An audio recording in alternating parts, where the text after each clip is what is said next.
Welcome guys for the Dropouts podcast. Here we invite ambitious and curious dropouts, rebel, outsider, underdog. Today we welcome Sheridan Clayborne. He's the co-founder of Lendtable, a company that gives employee cash advance. He will explain us what is exactly Lendtable. Nice to meet you. How are you, mate? Yeah, fantastic. Calling from San Francisco right now. It's been, we've had a historic drought in California for quite some time, but it seems like the drought's over because it's been raining pretty much nonstop for the past week or so. So just got out of the rain. So yeah, welcome in this podcast. For the people who don't know you, maybe you can introduce yourself in like 1 minute. It's gonna be good. Sure. Yeah, well, I'll give a brief description, and if you want me to kind of expand on it anymore, let me know. But the 60 seconds on me, I grew up in the north suburbs of Chicago in the US. I'm the oldest of 4 kids. My brief kind of professional background. I went to Northwestern University as a computer science and econ major when I was 15. So I had a bit of a unique kind of high school experience where I started when I was 11 and graduated when I was 15. Then when I was in college, I interned at 3 places. The first was a VC fund. The second was JP Morgan as a quant trader and on their asset management team. And then I worked at Goldman on a team called Special Situations Group, which did growth stage private equity and venture capital and fintech investing. And then on the side, I built a lot of different companies, some of which were successful, some of which immediately petered out, some of which are still kind of in existence now. The first company I started, it was when I was 15. We essentially made bots that could buy things like tickets or sneakers or apparel like Supreme before they sold out online. That company I ended up scaling up to about 10 million in revenue by the time that I was 18. We had operations in the US and China and Europe.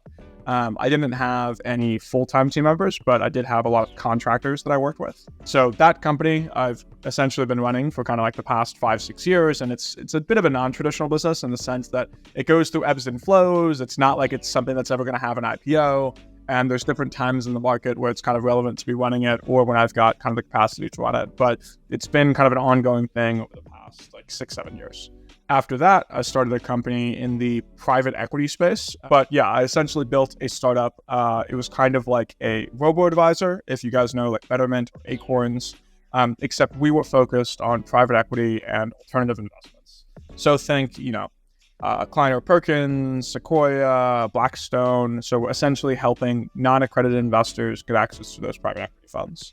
And then after that, started a company in the credit space where we help people submit their rental payments to boost their credit.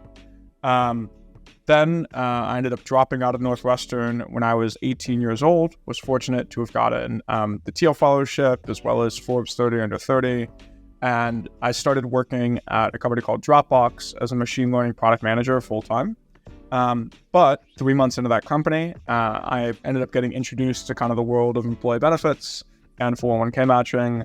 And it's also how I met my co-founder. So 3 months into that job, ended up quitting, and I've been running Lendtable for the past 4 years now. I'll pause there in case there's kind of questions on background, and then I can kind of explain what Lendtable does and the other stuff I've been working on since. Okay, very interesting. Thanks for this presentation. I think we will get back to a lot of points you mentioned how to discover and to understand a bit better your journey. The first question I want to ask is going back to your childhood, what kind of kids you were like? You were like the shy one, the popular one, the active one? Like what was like your profile as you were younger, I would describe my childhood as chaotic. So I would, for a handful of reasons. One, just I essentially left middle school when I was 11. So I was always 3 years younger than everyone else in my class. I think a lot of kids, I knew a couple other people who were in somewhat similar positions of they skipped 2, 3, or 4 grades.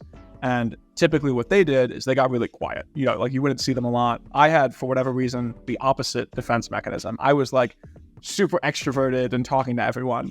But I think as a result, it's I was in all of these different groups. I think that was also on account. I'm half black, half white, growing up in a community that was predominantly kind of white and Hispanic. So I never necessarily felt like I fit in any one group. So it was a combination of I belonged in every group, but also none of the groups at the same time. So it was always very used to kind of oscillating between all these different social contexts. Okay. And so when you left your school at 11, to pursue your another program, speed program. It was difficult for you, like as chill, like with your friends. How did you manage it? Do you remember like that it was hurting you, or it was something that you don't remember, or it was logical at some point? It's definitely a decision I'm very happy that I made. And I think I was really struggling with being in school because I always thought, and I'm sure this is the case for a lot of founders, why am I here? What's the point of this? A lot of the stuff that I'm learning is meaningless. There isn't like a smart structure behind it. I think looking back on it, it definitely did complicate some of the social interactions that I had, for sure, just because it would have been easier. That was definitely not the path of least resistance, but I'm very happy I made the decision. So I think I would have struggled significantly more if I had to spend more time in school, because the whole time I would have been thinking, what am I doing? And felt like I was kind of wasting away. Okay, and what was the most challenging for you? It was like the knowledge lower level, the fact that you couldn't experiment or couldn't feed your curiosity. What was like the things that motivated you to live this? One thing I remember really distinctly is I felt the pace of instruction was very slow. I didn't like that there was this kind of formulaic process for every kid, 30 kids in a class. Every kid is different with very different rates of learning and very different ways that they process information. So it didn't make sense to me why everyone was kept on the same track. The biggest one is I just didn't really understand why we were doing the subjects that we did. Like they're like, you're doing history, and then you're doing English, and then you're doing creative writing, and then you're doing Spanish, and you're doing this, that, and the other. And I'm like, who decides this shit? Like, this feels very arbitrary. I feel like the decisions, and I'd say this is another cultural thing, or the way I kind of grew up as a kid. I was always what would be the right word for it? I would always take the alternative approach to anything that authority said, whether good or bad. Sometimes I think I was right, and like authority didn't know what they were talking about. But a lot of the time I was just like, I had such a natural affront to authority that even if they were right in what they were saying, I was like, fuck that. The fact that it's coming from an authority position, I just, from the jump, do not believe it. Okay. And for example, right now, if you had to discuss with someone like about your field, about startup, about like entrepreneurship, or everything that kind of things you experiment, do you think you will talk with anyone and you will not have like a kind of authority argument or authority position? Or do you think there's still like based on the experience kind of hierarchy? Yeah. I mean, I think it's very dependent on a handful of factors. There are ways to leverage every situation you're in, and I feel like if someone listening to this podcast felt like, wow, no one's taking me seriously because I'm 19 years old, see what you can do to change the people you're working with, change the industry that you're in. Changing location is certainly big. Like, I think there's a big difference between how people perceive young people in San Francisco and how they perceive them in Chicago or New York, or especially internationally. It's like a totally different dynamic. It's true, like in US, but even more like with different country and different culture. Like in India, for example, like dropping out is something that's like, basically if you drop out, you illiterate, you're like stupid and you idiot, So it's definitely different that if you grow up in Silicon Valley with tech founders, family, etc., who at some point it's even cool to drop out for some reason, And I was wondering also, like, how did you discover the sneakers and ticket world? What is the story behind this first like business on sneakers?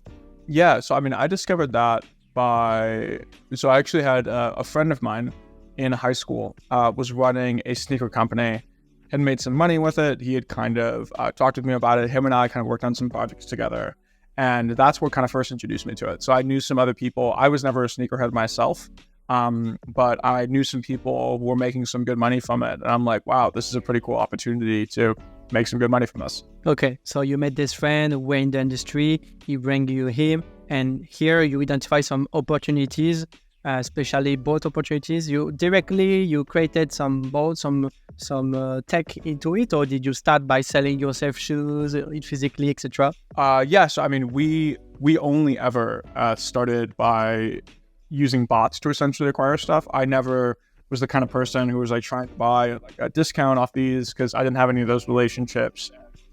The timing didn't seem to make sense. I was always focused on just doing bots. Okay. And it was in what year? I started 9 years ago, so I was 15 at the time, and I'm 24 now. what is funny is that 3 days ago, I just met like two guys who have like 16 and 18 years old, and they're doing a bunch of money and a bunch of things by making bots to sell, buy things on Vinted, and like it's still like a good niche, you know. Yeah, my understanding of the market now is that with the turn in the economy, I think that sneaker sales have fallen off a lot. So I think there's a lot fewer people doing bots just because there's a lot less of a premium you can make. But I also, I haven't done much in sneakers for the past couple of years, so I'm out of the industry. I'm sure there's a lot of people doing a lot cooler stuff than what I was doing at the time. Of course. And do you think like it was like a mission business, a mission company, or a mercenary company? I'll be as honest and as frank with that business as possible. For some context, so my kind of family was in a pretty tough financial spot. We were on food stamps, parents making $40K a year. We were at risk of kind of losing the house.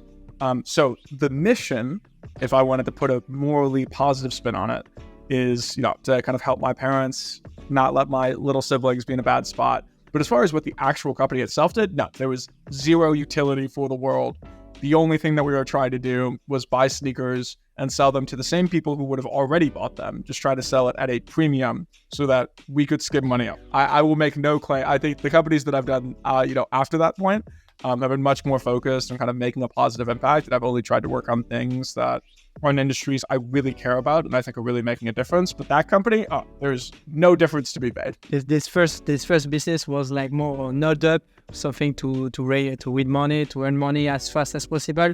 But after you started to generate your first dollars and your first $1,000 of dollars, you wanted to chase something more missionary, right? You wanted to do like something that maybe appeal you more, no? Yeah, I mean, it was a combination of factors. Like, I think making a positive impact on the world is certainly a thing that I was excited about, but it's also not like I was the only thing I was doing. If that was the only thing that I was doing, then there could have been a really compelling case to do like a nonprofit, some other kind of business like that. I think for me, I was looking at like, okay, what are the things that I like? I know that I really like finance. I know that I have a competency here. I've spent a lot of time in these industries. What do I think are spaces that are ripe for disruption? Okay, I think that there's a lot of basic infrastructure that's being laid out in the world of fintech right now. And it's also like just what are like people I know who I think are really smart and doing interesting things and are around me. What are they building? Okay, they're building in this space. So it was kind of one of those fusions of things. So I was like, one thing I love about finance is the fact that the impact you make is so measurable and quantifiable, which is, for me, I'm a spreadsheet guy, it's the simplest thing in the world. Like when I talk about the impact that my company today with Lendtable has made, the most direct number I say is like we've helped people put nearly $10 million into their 401k that they otherwise would not have had. Full stop, end of story. It's like you can explicitly show the direct impact that we've made on people's finances, and I really enjoy that.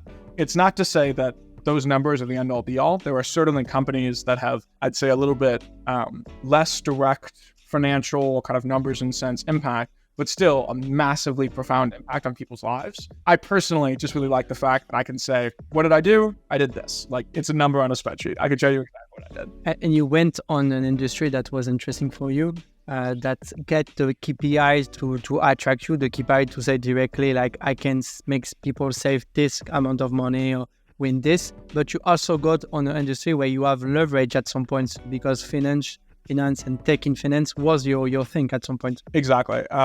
There's this, I can't remember the name of it, but there's this Japanese concept where they talk about like you want to find like the kind of 3 Venn diagram of what is something that you love or what's something that you enjoy, what's something that you're good at, and what's something that makes money at. Like that, it's like, I'm probably absolutely butchering this pronunciation. It's like Ikagawa or something like that.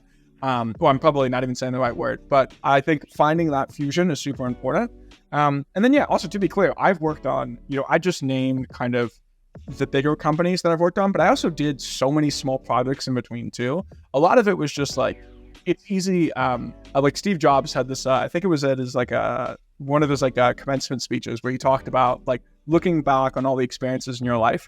It's really easy to draw this kind of clear line. Like you can see, he was talking about how he like took a typing class when he was in school, and that ended up serving as the foundation for how he thought about like typography with the iPhone.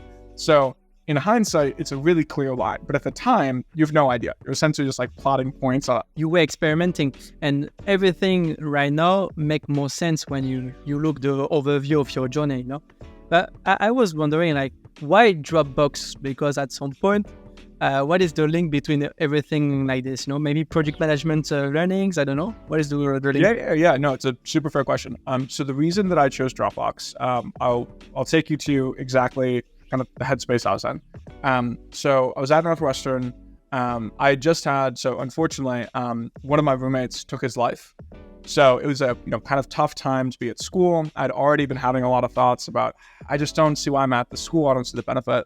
And at the time, I was working on 2 companies. I was working on that private equity startup, which was helping non-accredited investors private equity funds. And I was also working on a different startup in the tattoo space, where we were essentially creating a marketplace for tattoo artists and people looking to get tattoos. Well, the reason that I'm mentioning that is at the same time, I also kind of concurrently was interviewing. I ended up getting this offer at Dropbox, and my mentality is, okay, like I'm essentially going to keep this as an option. This is my safety net. My plan though is I'm just going to keep running both these companies, and hopefully that goes well enough where there's no reason to kind of take that job at Dropbox. Well, fast forward to the summer, I ended up having a split up with my kind of co-founder on the private equity startup side. He had kind of gone off and run it, and then I was working with these 2 business school grads. And they kind of decided that they just wanted a more traditional job. So they kind of ended up leaving the tattoo startup. So at that point, I was a little left in the lurch. I was like, I still think there's a lot of promise with this tattoo company, that there's still a lot of work to be done. I'm in Chicago, and I had this idea in my head that I really should be in San Francisco. Like, I've been hearing so much about the startup community and what we're doing in San Francisco. It really sounds like the place. And I could have just moved to San Francisco on my own. Which in hindsight, if I knew how amazing San Francisco was, I would have just done that. But at the time, having that job of Dropbox felt like a phenomenal catalyst for it. I'd meet these people. At the same time, it would also give me kind of like a pedigree and a stamp of accreditation, where at the end of the day, I had ran all these different companies before, but they were bootstrap businesses. Like in San Francisco and Silicon Valley, all the VCs I talked to had no interest.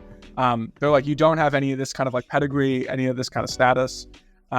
So I ended up moving out to San Francisco because of Dropbox. And fortunately, those assumptions I had ended up, I would say moving to San Francisco is the single best business decision I have ever made, even including every decision I made with all the other companies. Like it catalyzed everything. Yeah, I think like moving, and it's never Ravikant that say this, like the only big choice you have to do in your life to pursue like success is like moving in the right city, because moving in the right city for you will bring you the friends, the network, the opportunities. And it can be San Francisco in our case because we're in tech industry and it's kind of the hub.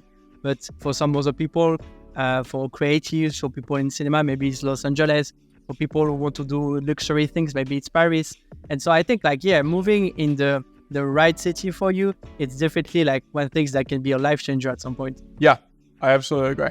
And like regarding your adventure after Dropbox, first I wanted to mention something that is pretty interesting. I really like that you share me like the small companies and the small projects you develop, because at some point when we see like your LinkedIn or your Twitter profile, we can see like, oh yeah, that's the perfect line. Like he went to a Goldman Sachs after he was like Forbes under 30, and after he created the company with YC. But you definitely share like some insight and some like the real story behind it, the real like fails also behind them. And it's pretty cool because at some point, everyone I receive here in this podcast, they can have like a different like milestone and success, but at some point they have made great things. And what is the same link between all of them is experimenting new things, trying things, failing, going back. And it's cool that you share this kind of thing. So yeah, and I know this is a platitude that everyone says, but to me, the only thing I see as a failure, like the only times I think of in my kind of professional career where I'm like, I failed at that moment, or I really didn't like perform well, is not when my companies did it. that's a form of failure, obviously. Like, I think at the end of the day, you're obviously still trying to have all of your companies succeed. But the real times that felt like failures was just when I was doing nothing. Like, again, this is the biggest thing I recommend to people in college. It's like, if you want to do a startup, literally do a fucking startup, like today. Like, you have an idea, do the idea today. If like you think it's too complicated or you don't know how to do it, look it up. If you're confused as to how to look it up, figure out how to look it up. Like, what's great is that, if you're trying to build a technology company, all of these things are available online for free at the tip of your fingers right now. And if you're thinking like, well, but all these other kids had such a head start, or they've got connections, they've got the network, like, first off, doesn't fucking matter. Like, at the end of the day, you are where you are. Like, you can't change the point you're at right now. You can just change the point you're going to be at in a year from now. And I don't know. And it's not to like, that's also not to like crash down on anyone. And you should feel bad about yourself about where you're at. More so, it's just a thing of like, hey, if you want to be an entrepreneur, what's awesome is you can be an entrepreneur right now. Like, literally all you have to do to be an entrepreneur right now is just start building stuff right now. Bada bing, bada boom, you've become an entrepreneur. Like, genuinely, you will become an entrepreneur. It's very true. I think a lot of people like put too many things in a startup world. At some point, a startup is just a project that get traction and that get like fast and grow fast, But like, you can create your startup with any like passion you want to chase a solution on, etc.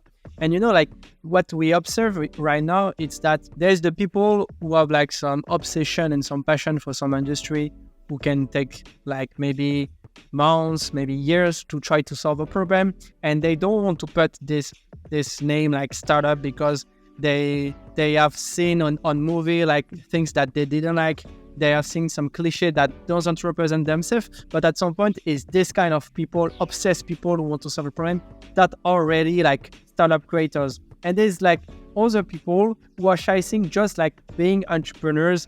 And what I recommend to people is not to try to chase to be entrepreneur, to try to chase to create stuff, just to experiment and find their own things and try to work out to find a solution, at some point. 100%. And I also think that, like, okay, you were kind of referencing my LinkedIn. I think if you would have look at my LinkedIn, you'd be like, damn, this guy has only done like super committal things. You know what I mean? Like, he worked at Goldman or JP Morgan or has this company for 4 years. But like, really the foundation of the company stuff I built, at least in my case, is the projects that I worked on for like 2 weeks.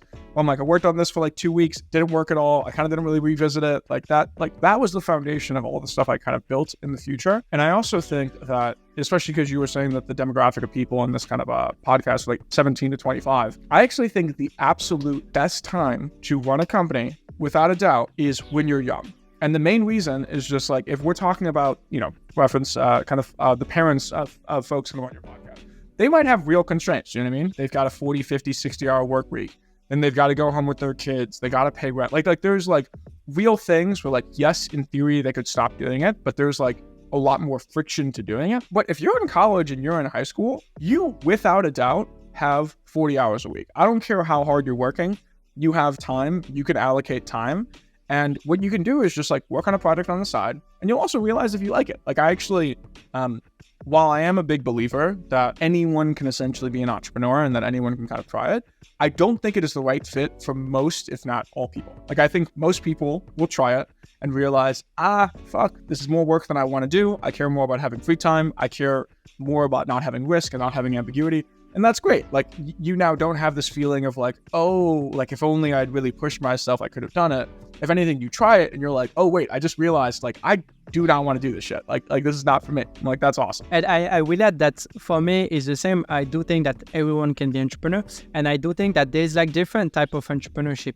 You can like be entrepreneur by being freelance, by creating agencies, by making side business. You can be entrepreneur by changing the world with a startup and dedicate it to your whole time. It's just a degree of obsession and degree of commitment. And there's like no right or wrong dedication and commitment. It's just chase the one that fits you. Because if you want to change the world with like a 10 years commitment startup, but you force yourself to do it and it's not unnatural, it's not genuine, at some point you chase something that is not for you. It's not a problem, because I know the people who are going on a 10 to 20 years company creation and they live like this and they can just do this. You know what I mean? They don't force themselves. So when I see people that tell me like, I want to do like Elon, but we can feel that it's hurting themselves after a few hours of work.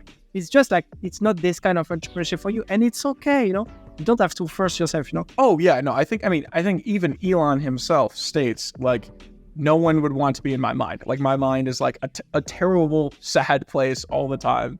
And it's almost like a compulsion or an addiction.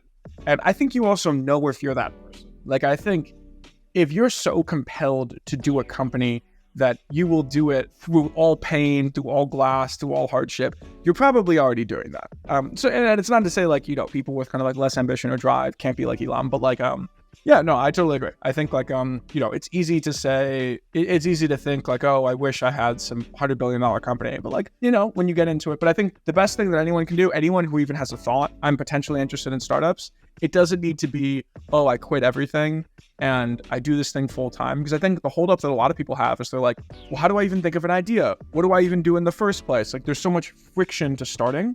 And I think the best way to remove that friction to start is just like, I'll give the simplest example. Okay, I'm thinking of doing a store where I sell some kind of new physical product, or I'm just thinking of doing some like small software business.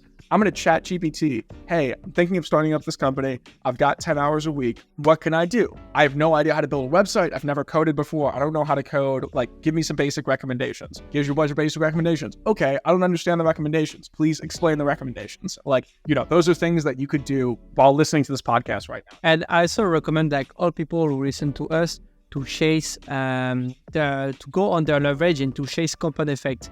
It means like if you listen that AI is trendy, AI is not necessarily the things you have to go.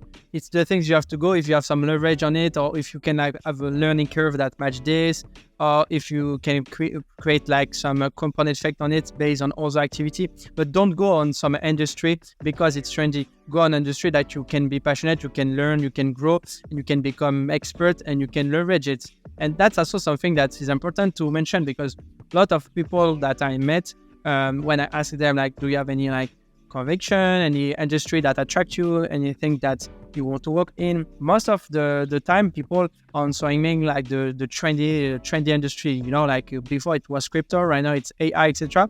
And of course there's like some opportunity when there's like a new industry that pop up and everyone can participate, but it have to be more deep than this. It have to be AI, but AI is just the tool to another thing. What I chase is, for example, reinventing human resource, because I want to change this based on my story, based on my leveraging style. And AI is a tool to make it happen. While I definitely agree with the risk, San Francisco is probably the pinnacle of the example of chasing trends. Of like, you can see markets like crypto shoot up, shoot down. Like actually, fintech is a great example. Fintech has gone, far less parabolic than crypto, just because crypto has such high highs and so much volatility. But like fintech is similar. It's like, in the up market, fintech was really hot. Now it's taking a bit of a lull. We'll see where it kind of comes back to.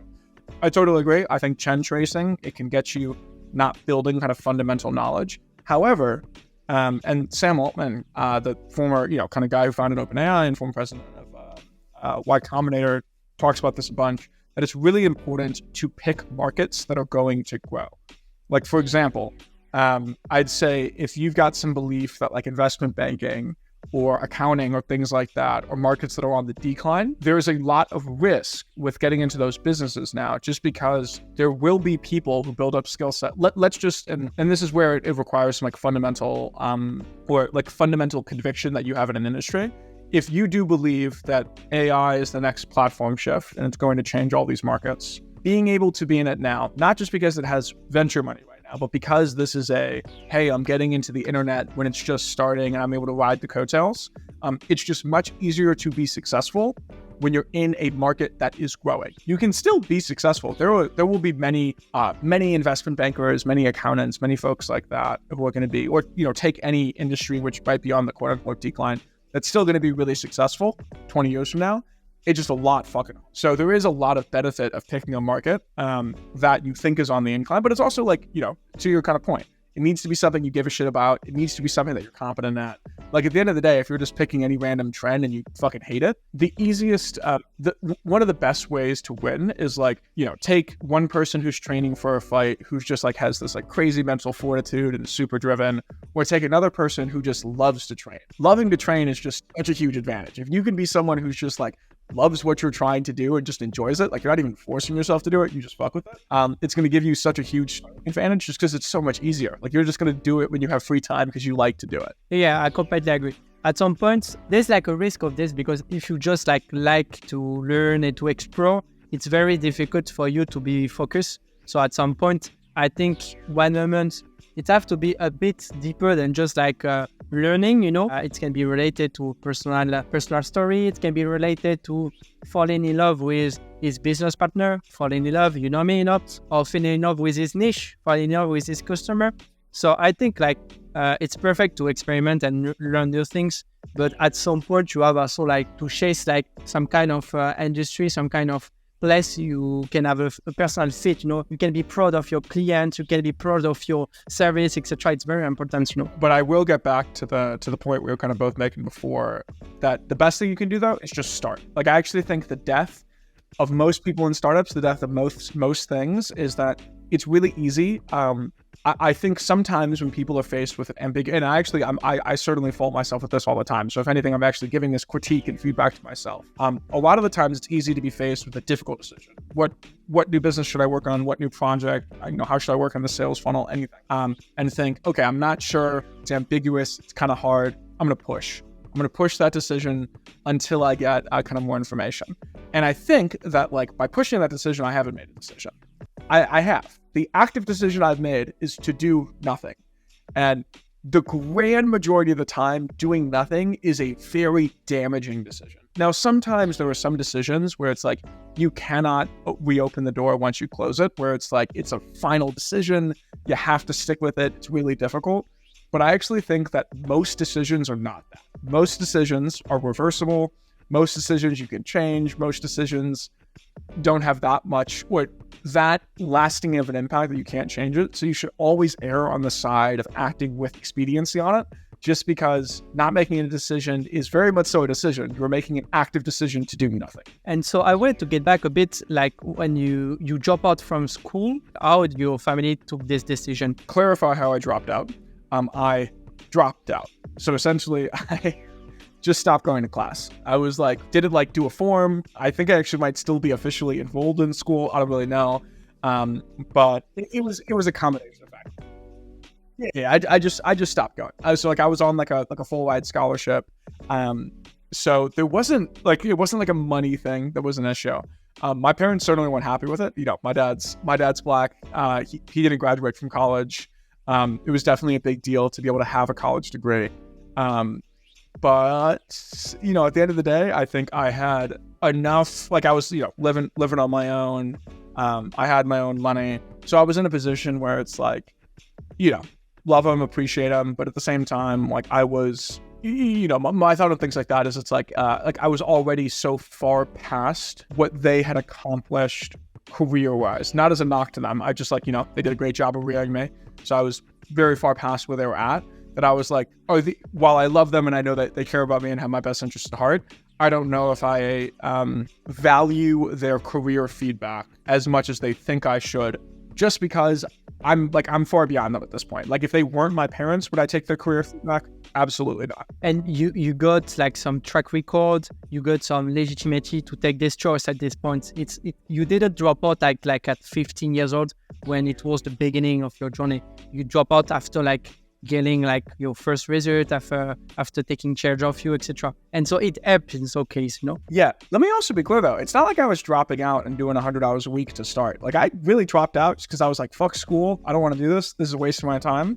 And it ended up working out in hindsight, but it also definitely could have gone poorly too. It's like, if the startup stuff didn't take off, there's certainly a case to be made that I would have been better served having that safety net of college.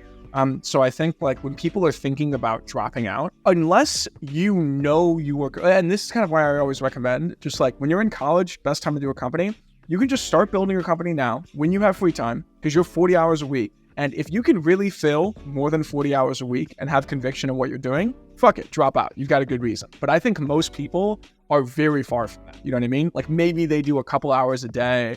Maybe they do 10, 20 hours a week. But like, if you can't find a way to fill 40 hours a week minimum at your startup, then what are you even dropping out for? You're just dropping out so you can have more free time. Exactly. It's not just like dropping out because other successful entrepreneur dropping out or something like this. It's like you have to get a plan at some point. It has to be for something. You drop out to focus and to make an all-in on your project, or to chase new experiments and to chase like learnings by other way also, because at some point, like you can learn outside of school, and you can even find job. All your journey, you experimenting few startups, few projects, etc.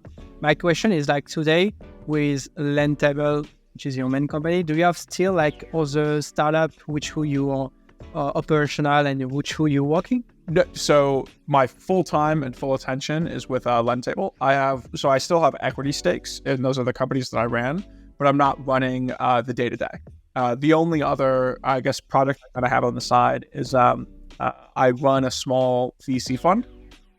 So it's like about $5 million, just investing in kind of early stage founders. But even that, it's more just like, our initial connection was Nick Donahue. So like made an investment in him. But yeah, all my time is spent with Lendtable. Do you think it's important to make an all-in on one startup at some point when you feel like traction, you feel like you found a market fit extra? Yeah, I mean, I think it's, okay, I'll first speak to just like founder psychology and my own psychology, and then also kind of like the market. I think what I realized about myself is actually I really like, and in some ways kind of need to work on multiple kind of things at the same time. I just like, I'm kind of ADHD. Like I like having these kind of disparate projects that I can look at. And that actually makes it so I can focus more. Like I can kind of sometimes get caught in a rut with one thing, and it makes it so I take my eye off the ball, versus if I have just like these other kind of projects I can, look across. It makes it so I can focus more on that one. The practical reality though, is that for startups, a lot of the times, if you're fundraising, if you're raising VC money, things like that, it can be really difficult to run multiple companies, or especially even like when multiple projects, you kind of need to be all in on one. So you got to understand kind of the practical route. And sometimes like that's not the case. Sometimes you could actually be dropping the ball. So I think it's dependent on the person. Certainly, I think if you're not raising money and you're bootstrapping a business, or you're doing an Etsy store, or you're consulting, then I just recommend, and then this is, going back to the whole thing of just experimenting. Like experiment. Maybe you do better when you have a full-time job and you do it as a side gig. Maybe you do better when it's your all-in thing. Maybe you do better when you're doing 3 different companies. Maybe you're doing better when you're in totally different industries. It's dependent on the person. I don't think there's one cut and dry. And that's even the case with like, some people would point to Elon of like, that's a great example of someone who's running all these companies, but he's also has a very different kind of role at those companies than the average person. I think my opinion on this is that when you search yourself and you're like experimenting, so maybe the majority of the people who will look at this is right now experimenting. It's not a problem to making several things, because you have to find what is good for you, what you like, where you are good, etc.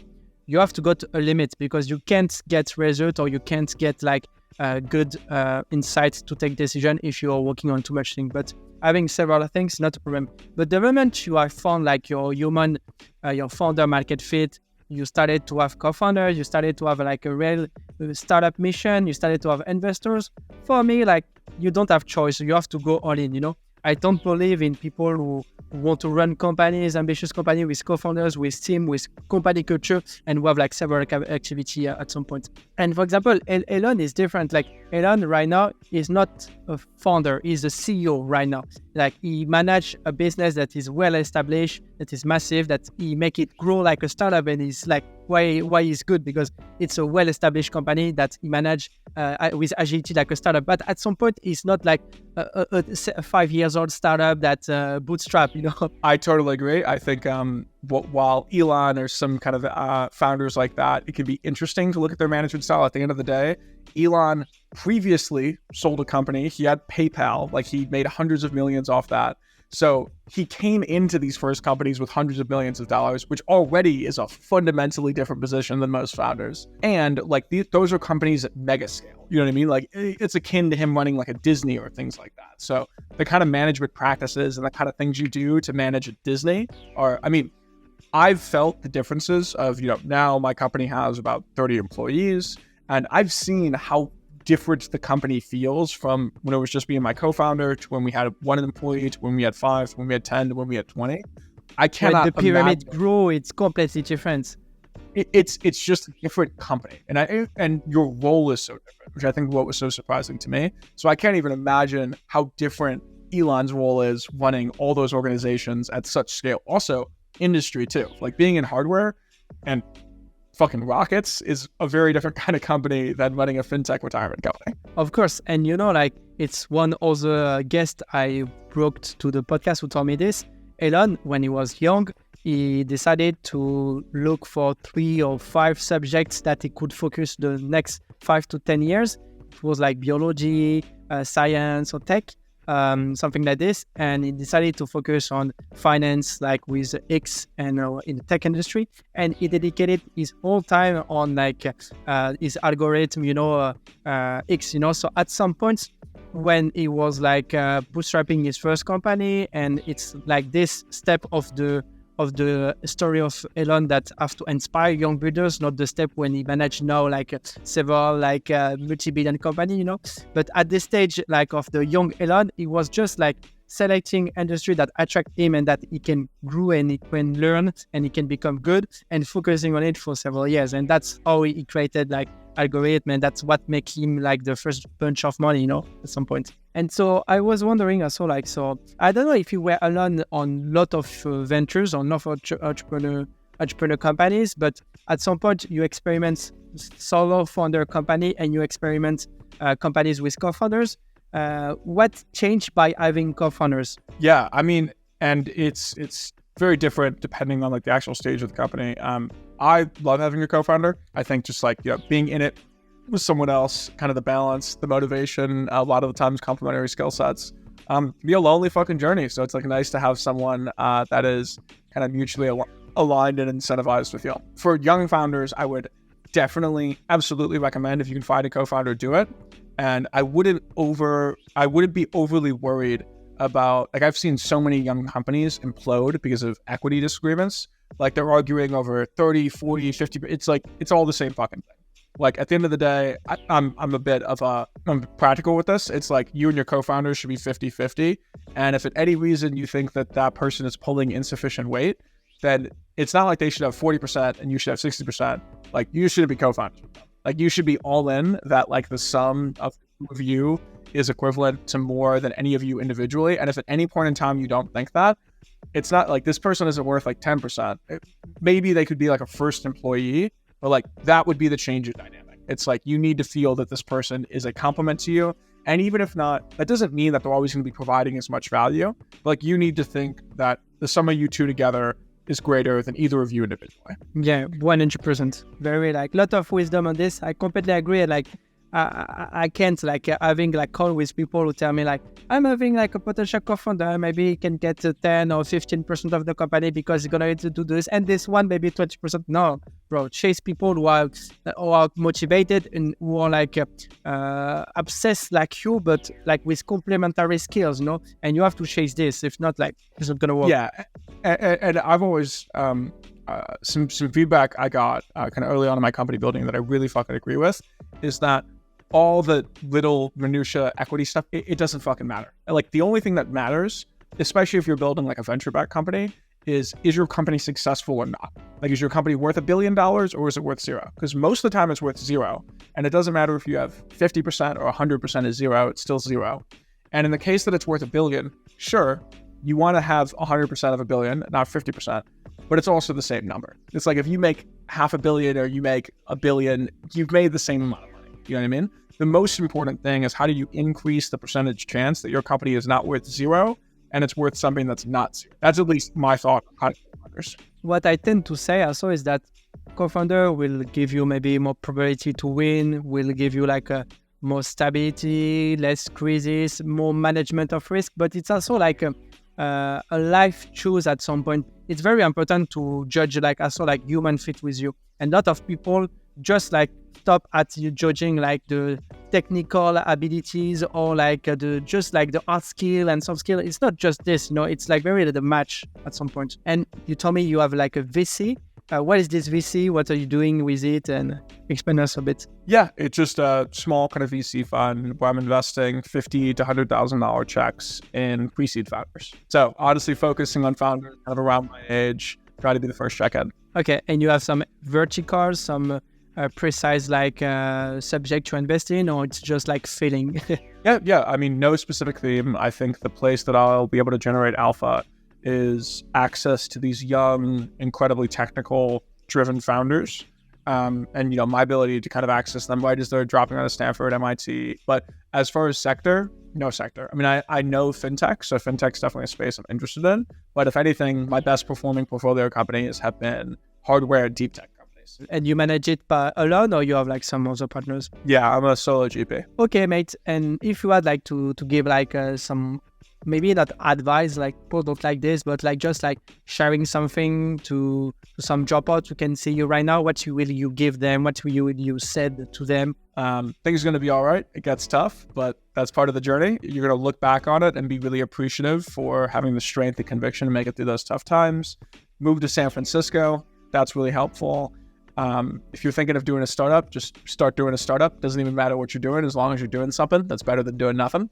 And yeah, just have fucking fun with it. It's a cool journey. It's a long journey. It's going to get super crazy. I feel like it's still super crazy for me. I have no idea where the end is in sight, but yeah, hopefully you just you enjoy it and you're along for the ride. Thank you very much for this moment, Sheridan. It was very a pleasure.